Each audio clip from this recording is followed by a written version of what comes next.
Teams used to be scared to come to India to play Test cricket. Second whitewash in a span of 12 months. ಒಂದ್ಸಲಿ ಈ video ನೋಡಿ.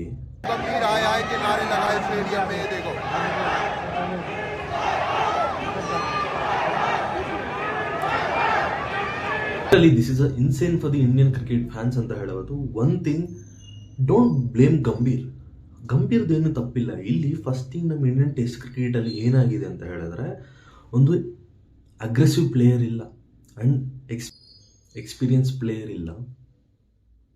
Main Kohli ಇಲ್ಲ. As a Kohli ಫ್ಯಾನಾಗಿ ನಾನು ಈ ಮಾತು ಹೇಳ್ತಿಲ್ಲ.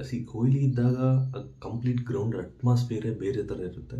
ವಿತೌಟ್ ಕೊಹ್ಲಿ ಒಂದು ಊಹೆನೂ ಮಾಡ್ಕೊಳಕ್ಕಾಗಲ್ಲ. ಆ್ಯಂಡ್ ಮೋರ್ ಓವರ್, ಗಂಭೀರ್ನ ಎಷ್ಟು ಇನ್ಸಲ್ಟ್ ಮಾಡ್ತಿದ್ದಾರೆ ಅಂತ ಹೇಳಿದ್ರೆ, ಇದೇ ಗಂಭೀರು T20ನ ಗೆಲ್ಸ್ಕೊಟ್ರೆ Gambhir is a great, Gambhir is a king, ಅದು ಇದು ಅಂತೀರ. ಅದೇ ಗಂಭೀರು ಟೆಸ್ಟ್ ಕ್ರಿಕೆಟಲ್ಲಿ ಏನಾದರೂ ಪರ್ಫಾರ್ಮ್ ಮಾಡಿಲ್ಲ ಅಂತ ಹೇಳಿದ್ರೆ ಡೌನ್ ಗಂಭೀರ್ ಅಂತ ಆಲ್ಮೋಸ್ಟ್ ಒಂದು 30-40 ಸಾವಿರ ಜನ ಮುಂದೆ ಹೇಳ್ತೀರಿ. ಇದಕ್ಕೆ ಹೇಳೋದು, ಕಾಲ ಚೆನ್ನಾಗಿದ್ದಾಗ ಎಲ್ಲರೂ ಎತ್ತಾರೆ, ಕಾಲ ಕೆಟ್ಟೋದಾಗ ಹೇಳೋಕ್ಕೆಲ್ಲ ನೋಡ್ತಾರೆ. ಸೊ ಯಾವುದಕ್ಕೆ ನನ್ನ ಪ್ರಕಾರ ಗಂಭೀರ್ದೇನೂ ತಪ್ಪಿಲ್ಲ ಇಲ್ಲಿ. ಟೀಮ್ ಸೆಲೆಕ್ಷನ್ ಅಂತ ಬಂದಾಗ, ಈಗ ಟೀಮ್ ಪ್ಲೇಯರ್ಸ್ ಅವೈಲಬಿಲಿಟಿ ಇಲ್ಲ ಅಂತ ಹೇಳಿದಾಗ ಯಾರೂ ಏನೂ ಮಾಡೋಕ್ಕಾಗಲ್ಲ ಅದನ್ನು.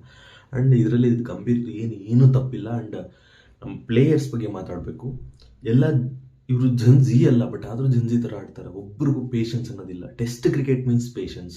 They don't have A patience. ಮತ್ತು ಹೆಂಗೆ ಗುರು ಗೆಲ್ತಾರೆ? ಲಿಟ್ರಲಿ 12 ತಿಂಗಳಲ್ಲಿ 2 ಸೀರೀಸ್ ಕಂಪ್ಲೀಟ್ಲಿ ವಾಶ್ಡ್ ಔಟ್. ಇದು ಒಂಥರ ಬ್ಲ್ಯಾಕ್ ಮಾರ್ಕ್ ಅಂತ ಹೇಳ್ಬೋದು ಇಂಡಿಯನ್ ಟೆಸ್ಟ್ ಕ್ರಿಕೆಟ್ ಹಿಸ್ಟ್ರಿಯಲ್ಲಿ.